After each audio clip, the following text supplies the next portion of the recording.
involved in the food forest, and a couple of their faculty members came and said, we really need some kind of a pavilion, a shelter that we can hold some courses and conversations in, and is there a way to get it done? And I'm not an architect and I'm not a construction guy, so I thought, well, this can't cost much. This has got to be a pretty small operation. And so I said, oh yeah, sure. So I granted them a small amount of money that didn't come close. And when they came back, I said, well, let me see if I can get some of the materials donated. And shortly thereafter, we had the foundation golf tournament. And Earl, many of you have known Earl longer than I did, but in the time I was here, Earl became a very good friend and a guy that I got to spend a good deal of time playing golf with, and a variety of other things to learn about the industry here. So Earl was there, and he was leaning against the bar, as was I'll confess, and I said, Earl, before you leave, but after you've had 2 drinks, I want to ask you a question. And he literally came over and said, I've had my 2 drinks and I'm not leaving yet, but what's the question? And I said, I'm sure at Chris-Tel, you spill as much concrete in a day as we need. So why don't you volunteer to pay to put down this pad? And he said, we will. I said, well, do you need to talk to Howard? He said, I think I can handle Howard.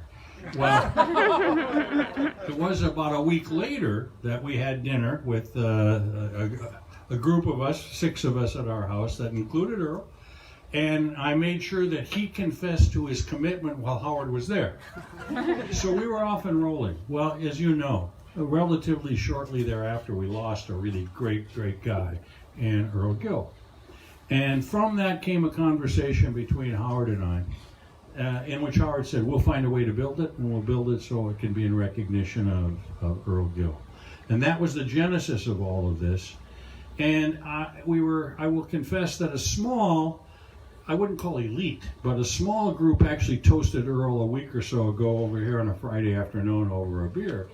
And I said then, and I'll say again, from what I knew of Earl and came to know of Earl and appreciate about Earl, this is sort of about him, because it's not complicated, it's not elegant, but it's incredibly functional. It's very much needed, and it serves a real purpose. And that sort of was Earl Gill as I came to know him.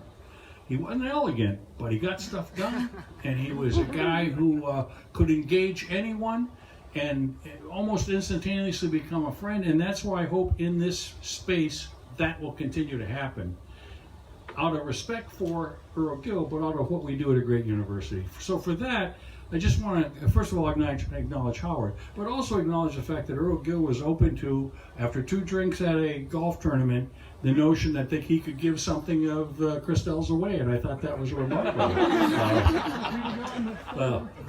The next day I asked if I could have a pickup, which didn't work out very well, but nonetheless, that was the genesis of this. And I want to make sure we acknowledge everyone who contributed, because we had a number of them. I'm going to get them all. So certainly Chris-Tel Construction, B&I Contractors, RG Architects, we got our friends here from Crowther Roofing and Sheet Metal, Raber Industries, Westcoast Structural, Southwest Electrical Contracting Services, Bateman Contracting, Cabana Construction, Juniper Landscaping, and Universal Engineering, and of course our own crew here on campus. Jim is here, Jim Heil and his crew made sure it all came together. It will make a difference here. This is not kind of an obscure part of our campus, but it's a place that the students who engage it love dearly. And this will allow them to do more than they've been able to do. And it also sends the message that while you may not be in our site every day, you are here at part of the university, and we put something here to make sure that this is recognized, and especially that we can recognize the name of Earl Gill. So this is one of those minor, in the great scheme of things, we're building a great big building over here, but this is one of the ones that sort of touches your heart a bit more than just a large building, because it really does have a very personal connection to people who in big ways and little ways make this a better university. So for all of that, and for all of us who get the honor to come here every day, thank you very much. And are you up next, Howard? Then I'm going to get to introduce the famous man who, at the end of the day, said we'll get it done, and got it done. Howard Wheeler of Chris-Tel Construction.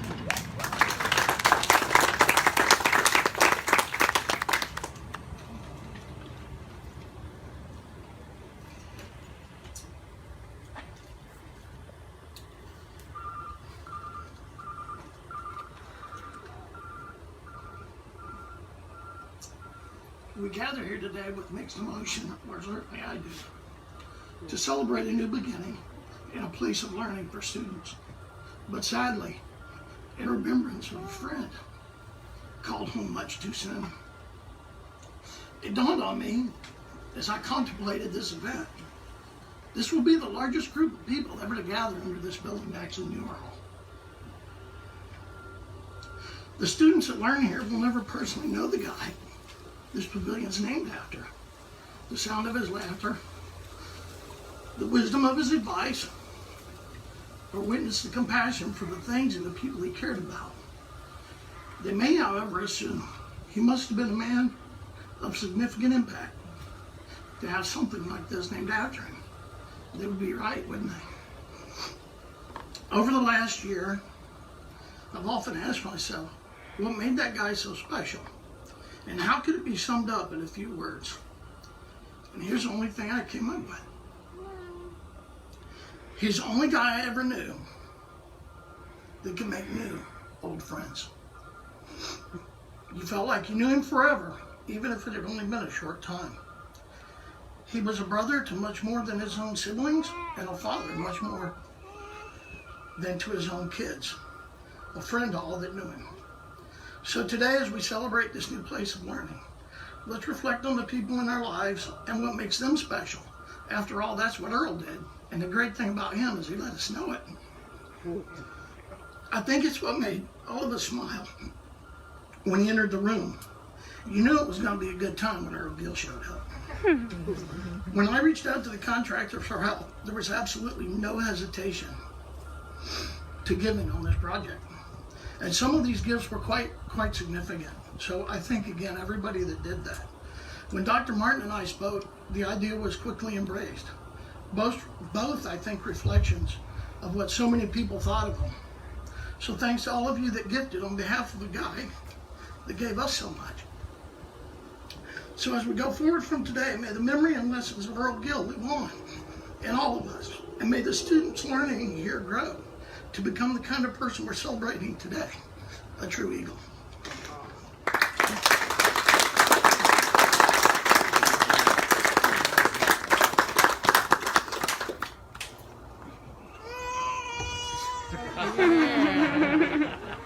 Is that yay or what? Good afternoon, everybody. I'm Rich Behr, Dean of the UA Whitaker College of Engineering. Everything I feel was already iterated, so I will not reiterate everything that was said, but I feel the same way. I will say, though, that the functionality of this simple structure is very significant, because right now we're not sitting cooking in the southwest Florida sun in August, and like they say in Texas, it's fixing to thunderstorm.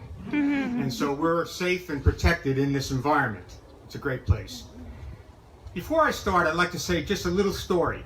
For the last 6 or 7 months, before the students came back 2 weeks ago, this was a ghost town.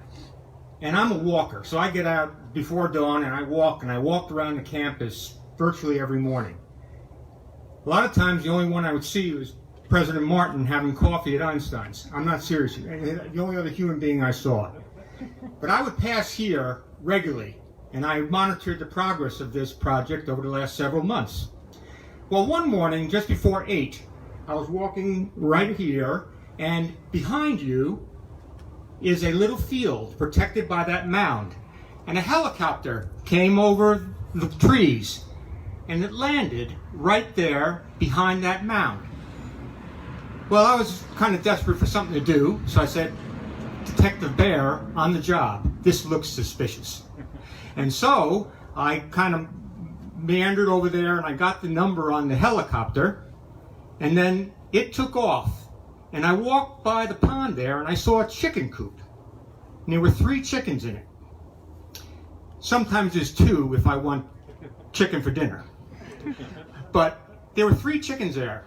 And I was trying to figure this out. I thought maybe it was a drug delivery or something like that. And so I Googled the call numbers on the helicopter, and lo and behold, it was from the mosquito control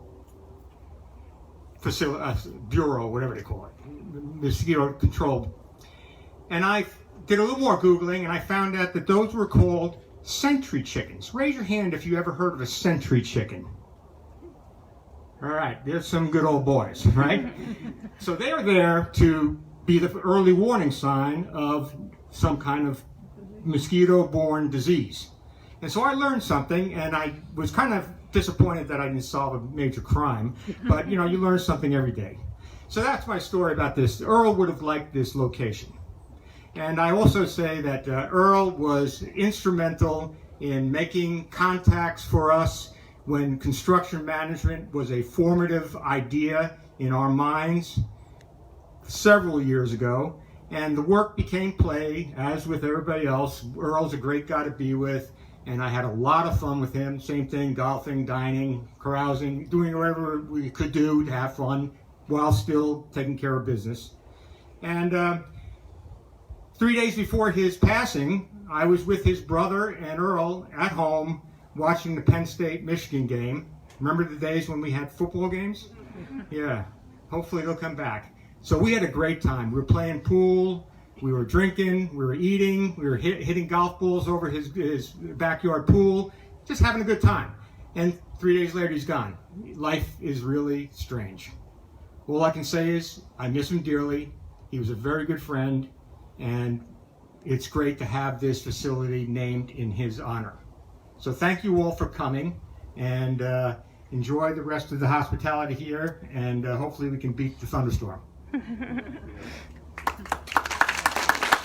Thank you all. Members of the Gill family, raise your hand who are here with us, will you please? Thank you all for coming out. We were delighted, to the extent you can be delighted, to host a memorial service in Alico. I think it was a great testament to the fact that that's where you hold a memorial service for Earl Gill. And hopefully you can come back from time to time, we'll all do that, and think about a really, really good friend and a guy that made a difference in big and little ways, and you can't beat that in life. So welcome to the family, welcome to everybody else. We've got custom-made snacks. I guess that's a snack. It's a relatively nice meal. And we've got plenty of wine and beer. So enjoy yourself, enjoy the time, reflect a little on Earl. And I jokingly told the kids in the food forest, who told me how you can go and have a full meal if you know how to harvest in there, that I'll come back and use it when they have a drive-through. But if you're feeling as though that's something you'd like to do, be my guest, be our guest. But in the meantime, thanks for coming out. Go Eagles.